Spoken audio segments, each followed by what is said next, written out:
கிறிஸ்துவுக்குள்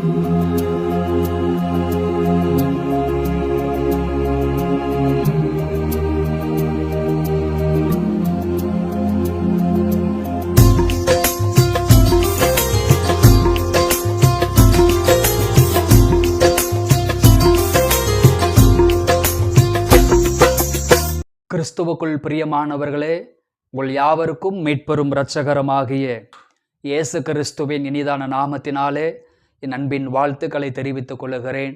மீண்டும் ஒரு விசை சமயத்திற்கேற்ற வார்த்தை என்கிற இந்த நிகழ்ச்சியின் மூலமாக கர்த்தருடைய வார்த்தைகளை பகிர்ந்து கொள்வதில் மிகுந்த சந்தோஷப்படுகிறேன். இந்த நாள் உங்களுக்கு ஆசீர்வாதமாக இருக்கும்படி உங்களை மனதார வாழ்த்துகிறேன். ஆண்டவர் மகிமைப்படுவாராக. இந்த நாளிலும் கூட உங்களுக்காக ஒரு வேத வசனத்தை வாசித்து உங்களுக்காக ஜெபிக்க விரும்புகிறேன். 1 நாளாகமம் 11ஆம் அதிகாரம் அதனுடைய 9வது வாக்கியத்தை வாசிப்போம். தாவீது நாளுக்கு நாள் விருத்தி அடைந்தான், சேனைகளுடைய கர்த்தர் அவனோட கூட இருந்தார் என்று வேதத்தில் வாசிக்கிறோம். அருமையான இந்த காலை பொழுதிலே சமயத்திற்கேற்ற வார்த்தை என்கிற இந்த நிகழ்ச்சியிலே துணிவு என்கிற தலைப்பிலே கர்த்தருடைய வார்த்தைகளை நாம் சிந்திக்க போகிறோம். தாவீது நாளுக்கு நாள் விருத்தி அடைந்தான் என்று வேதத்திலே வாசிக்கிறோம். அப்ப தாவீது நாளுக்கு நாள் விருத்தி அடைவதற்கு காரணம் என்ன? தாவீது நாளுக்கு நாள் விருத்தி அடைவதற்கு காரணம் என்ன? சேனைகளின் கர்த்தர் கூட இருந்தார் அப்படின்னு நம்ம பைபிளை படிக்கிறோம். பாருங்கள், அப்போ 1 நாளாகமம் 11ஆம் அதிகாரம் 9 தாவீது நாளுக்கு நாள் விருத்தி அடைந்தான், கர்த்தருடைய சேனைகளின் கர்த்தர் கூட இருந்தார்னு படிக்கிறோம். அதே போல ஸ்தோத்திரம் 1 நாளாகமம் 12ஆம் அதிகாரம் 22 அக்காலத்திலே நாளுக்கு நாள் தாவீதுக்கு உதவி செய்யும் மனுஷர் அவனிடத்தில் வந்து சேர்ந்தபடியால் அவர்கள் தேவ சேனையை போல் மகா சேனையானார்கள். அப்ப தாவீது நாளுக்கு நாள் விருத்தி அடைந்தது போல தாவீதுடைய சேனையும் நாளுக்கு நாள் விருத்தி அடைந்தது. அநேக மனிதர்கள் தாவீதோடு சேர்ந்து கொண்டார்கள். அநேக உதவி செய்கிற மனிதர்கள் தாவீதோடு சேர்ந்து கொண்டார்கள். அப்ப எனக்கு அன்பானவர்களே, தாவீது நாளுக்கு நாள் ஏன் விருத்தி அடைந்தார்? தாவீதின் சேனை ஏன் நாளுக்கு நாள் விருத்தி அடைந்தது என்று நாம் படிக்கும் பொழுது தாவீதின் துணிவு தான் ஒரு காரணம். துணிச்சல், ஒரு திறமைதான் ஒரு காரணம்.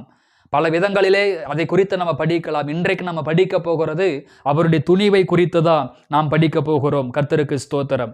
1 சாமுவேல் 17ஆம் அதிகாரத்துல ஏலா பள்ளத்தாக்குல கோலியாத் என்கிற மனிதன் இஸ்ரவேல் மக்களுக்கு விரோதமாக சவால் விடுகிற பொழுது இஸ்ரவேல் மக்கள் யாராலுமே கோலியாத்தை முறியடிக்க முடியல, ஜெயிக்க முடியல.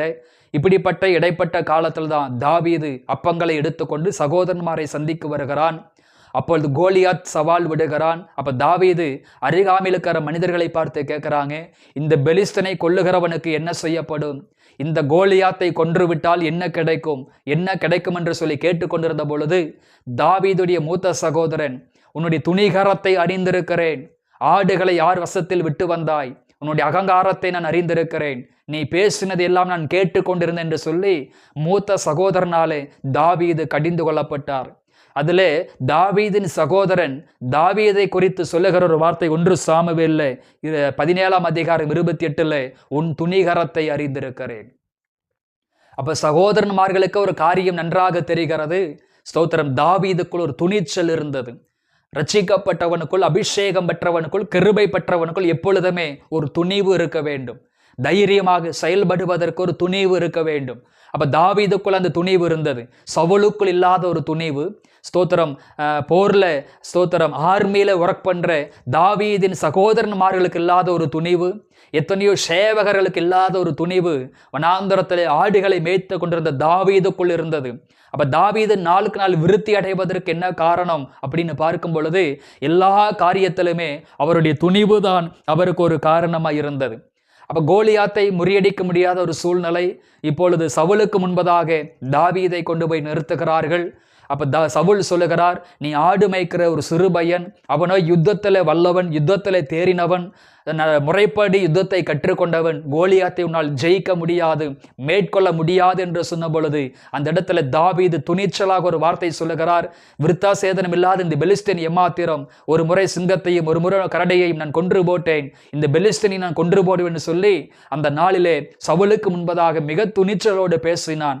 அந்த துணிச்சல் தான் கோலியாத்தை முறியடித்து அடுத்த கட்ட ராஜாங்கத்துக்குள் வருவதற்கும், ஸ்தோத்திரம், சவுலின் அரண்மனைக்குள் பிரவேசிப்பதற்கும், சவுலின் அடுத்த ஸ்தானத்திற்குள் வருவதற்கும் தாவீதுக்கு ஒரு காரணமாய் இருந்தது. அன்றைக்கு மாத்திரம் தாவீதுக்குள் ஒரு பயம், ஒரு தளர்வு, ஒரு சோர்வு, ஒரு விரக்தி, ஒரு பயம் இருந்திருக்கும் என்று சொன்னால் அவரால் கோலியாத்தை முறியடித்திருக்க முடியாது. வாழ்க்கையில் இப்படிப்பட்ட மாற்றங்கள் வந்திருக்காது. ஒரே ஒரு துணிவு தான் தாவீதினுடைய வாழ்க்கையை தலைகளாக மாற்றி அமைத்தது. அன்பான தேவ பிள்ளைகளே, உங்கள் சிரசின் மேல் தேவன் வைத்திருக்கிற அபிஷேகம் மிக கனம் பெற்ற ஒரு அபிஷேகமாய் இருக்கிறது. அந்த துணிச்சல் நமக்கு தேவை. அவர் பயத்தின் ஆவியை கொடாமல் பலமும் அன்பும் தெளிந்த புத்தியும் உள்ள ஆவியை கொடுத்திருக்கிறார். கர்த்தருக்கு ஸ்தோத்திரம். அப்ப தாவீது சவுலுக்கு முன்பதாக துணிச்சலை சரியாக பயன்படுத்தினபடியால், கோலியாத்துக்கு முன்பதாக அந்த துணிவை பயன்படுத்தினபடியால் பிற்காலங்களிலே ஸ்தோத்திரம் யுத்தங்களுக்கு அதிகாரியாக, யுத்தங்களுக்கு தலைவனாக மாற்றி சவுல் கொன்றது 1000, தாவீது கொன்றது 16,000 என்று புகழத்தக்கதாக அவர் ஸ்தோத்திரம் உயர்த்தப்பட்டார். கர்த்தருக்கு ஸ்தோத்திரம். இரண்டாவது தாவீது இடத்திலே கற்றுக்கொள்ள வேண்டிய ஒரு காரியம் என்னவென்று சொன்னால், தன்னுடைய துணிச்சலை, தன்னுடைய துணிவுகளை வீணான காரியங்களுக்கு பயன்படுத்தவில்லை. வீணான காரியங்கள் எப்பொழுதுமே ஆண்டவர் நமக்கு தருகிற கிருபைகளை, தாளந்துகளை, வரங்களை தவறாக மிஸ்யூஸ் பண்ணவே கூடாது. தாவீதுக்கு நிறைய துணிச்சலான முடிவுகளை எடுப்பதற்கும், துணிச்சலாக யுத்தங்களை நடத்துவதற்கும் ஆண்டவர் அதிகாரத்தை கொடுத்திருந்தார். அந்த அதிகாரத்தை கொடுத்திருந்தாலும் ஸ்தோத்திர வீணான காரியங்களுக்கு தாவீது அந்த துணிச்சலை, அந்த திறமையை, அந்த தாளந்துகளை, அந்த வரங்களை, அந்த கிருபைகளை தவறாக அவர் பயன்படுத்தவே இல்லை. கர்த்தருக்கு ஸ்தோத்திரம். உதாரணத்திற்கு சவுலை கொலை செய்வதற்கு ஆண்டவர் சில முறை ஒப்பு கொடுத்தார். ஒரு முறை தலைமையில் போய் ஈட்டி எடுத்து வந்தார், ஒரு முறை சால்வையை அறுத்து கொண்டு வந்தார். அப்ப சவுலை கொல்லுவதற்கு தாவீதுக்கு வாய்ப்பு கொடுக்கப்பட்டாலும், அபிஷேகித்தவர் மேல் என் கைகளை போட மாட்டேன், எனக்கு துணிச்சல் இருக்கிறது, சவுலை கொல்லக்கூடிய துணிச்சல் எனக்கு இருக்கிறது, ஆனாலும் அபிஷேகத்திற்கு விரோதமா என் கைகளை போட மாட்டேன் என்று சொல்லி தன்னுடைய துணிச்சலை, தன்னுடைய துணிவை ஸ்தோத்திரம் சவுலை கொல்லுவதற்காக பயன்படுத்தவில்லை. கோலியாத்தை கொல்லுவதற்கு இருந்த துணிவுதான் சவுலை கொல்லுவதற்கும் இருந்தது. ஆனால் தாவீது அதை பயன்படுத்தவில்லை. அப்ப தாவீதினிடத்தில் கற்றுக்கொள்ள வேண்டிய காரியம், கிருபைகளையும் வரங்களையும் அபிஷேகத்தையும் தாளந்துகளையும் நம்முடைய துணிச்சல்களையும் திறமைகளையும் சரியான இடத்தில் பயன்படுத்த கற்றுக்கொள்ள வேண்டும். அடுத்தது தாவீதினிடத்தில் கற்றுக்கொள்ள வேண்டிய ஒரு காரியம் என்னவென்று சொன்னால், தான் துணிவோடு இருப்பது போலவே தன்னை சுற்றிலும் இருக்கிற ஜனங்களை துணிச்சலான ஜனங்களாக உருவாக்கினார். அநேக யுத்த வீரர்களை அவர் உருவாக்கினார். பயந்தவன் பயந்தவர்களை உருவாக்குகிறான், பலவீனமானவன் பலவீனமானவர்களை உருவாக்குகிறான். தாவீதோ ஸ்தோத்திரம் துணிவானவன் அநேக துணிச்சலானவர்களை உருவாக்கினான். ஸ்தோத்திரம் 1 நாளாகமம் 12:22 மகா பெரிய சேனையை அவன் உருவாக்கினான் என்று வேதத்தில் படிக்கிறோம். மகா பெரிய சேனையாய் மாறினார்கள் என்று வேதத்தில் வாசிக்கிறோம்.